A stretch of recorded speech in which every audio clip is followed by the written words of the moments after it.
د حضرت موسی علیه السلام په دور کې یو نوجوان دی او دغه نوجوان ډیر زیات بدو، د به ګناهونه ډیر کولا او انسانان به ډیر تنګولا، حتی چې دا مخلوق د دنه تنگ راغلی او د موسی علیه السلام په مشوره باندې دغه خلکو دغه نوجوان د خپل بستین او د خپل علاقې نوستو د صحرا طرف ته لاړی. د به الته ژوند کو. سمود بعد الله رب ذوالجلال موسی علیه السلام ته وحی کوي، ای موسی په دې پلان کې بیابان کې زما یو ولی دی، هغه مړ دی، تاسو لاړ شئ او داغه د پاره د غسل او د کفن دفن انتظام وکئ. او دویم نمبر دا چې په دې بنی اسرائیلو کې یو اعلان وکا چې د کوم خلکو ګناهونه ډیر وي هغه د لاړ شي او د دغه ولی په دې جنازه کې د شریک شي، دغه ګناهونه به معاف کم. اوس دا یو د الله عظیم احسان دی چې کم عام مسلمان مړ شي نو نور مسلمانان داغه د جنازې د پرزي، یعنی داغه د پر توبه او استغفار او د الله نه بخښه غواړي. او چې کله یو نیک بنده مړ شي نو بیا داغه د پاره چې خلق جنازې تازریږي د دې وجه نه چې هغه الله پاک بخلې دي چې داغه په وجه باندې زما بخنه وشي. نو موسی علیه السلام ته ځکه الله پاک فرمایل، ای موسی بنی اسرائیلو کې اعلان وکا چې د چا ګناهونه ډیر وي او غټ غټ ګناهونه کړي هغه د دې ولی په دې جنازه کې شریک شي نو دغه ګناهونه به معاف کما. او درېمه خبره ورته دا وکړه چې موسی زما دغه ولی او زما دا دوست دا ما ته زر راولی، یعنی زری دفن کې چې ما ته راشه او زه د هغه اکرام او اعزاز وکړم. بهرحال موسی علیه السلام د الله د حکم موافق خلکو ته اعلان وکړو او خلک د ځان سره واغستل. الته چې بیابان او دشتې ته رسی خادمان ورالل، هغه سړی ګوري چې وای قتل دا خو هغه نوجوان دی چې داغه د ګناهونو او داغه د لغزشونو د وجنه او داغه د بدو د وجنه هغه د خلکو ایستو. موسی علیه السلام ته عرض کوي، د الله رسوله هغه کم کس چې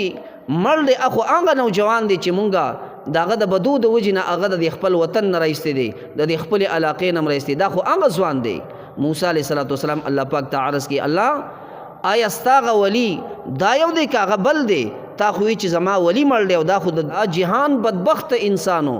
آیا دا ستاغه ولی دی؟ الله رب ذوالجلال ورته حکم کوي، او موسی دغه کس زما ولی جوړ شوی دی. ځکه وای چې تاسو کله د خپل علاقې نه وستو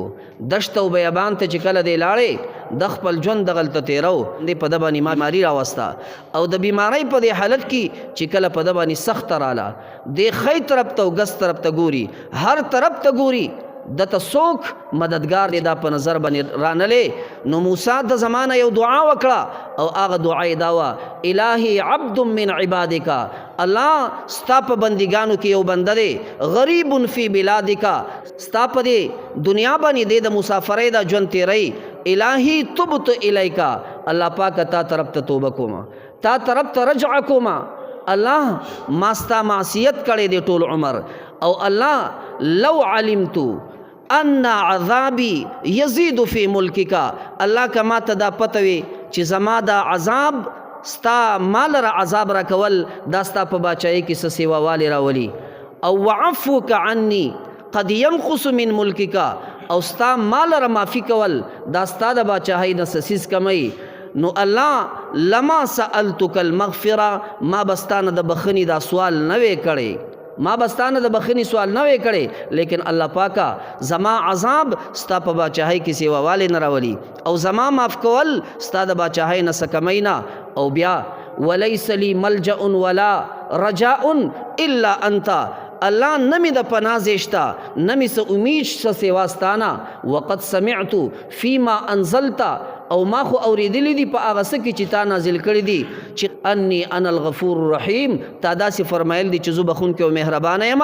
فلا تخیب رجائی، الله زما دا امید په ناامیدۍ باندې بدل نه کړي، الله ستانه مې د بخني هغه امید ساتلی دی. وی موسی کله چې دا دعا وکړله او خپله کامله عاجزي ما ته پیش کړله، دا خپل اجنبیت او دغه مسافرت دای ما ته پیش کو او هیڅوک دته چې کوم دی مددگار په نظر باندې رانلې زما سره امید ولګو اے موسی ما د بخنم وکړه او ما د خپل ولی می جوړ کو د دې وجه نه تاسو د جنازه وکي د غسل ورکي موسی علیه السلام دغه کفن دفن او غسل ورکي او هغه چې کوم دی په دغه طریقه باندې دفن کوي نو زما عزتمند کم بنده چې الله پاک ته رجوع وکي او الله پاک ته د خپل ګناهونو اقرار وکي چې الله او بشکا ما دا ګناهونه کړی دي ستا معصیت می کړی دی لیکن نن د توبه واسم الله پاک د بندګانو توبه خامخا قبلې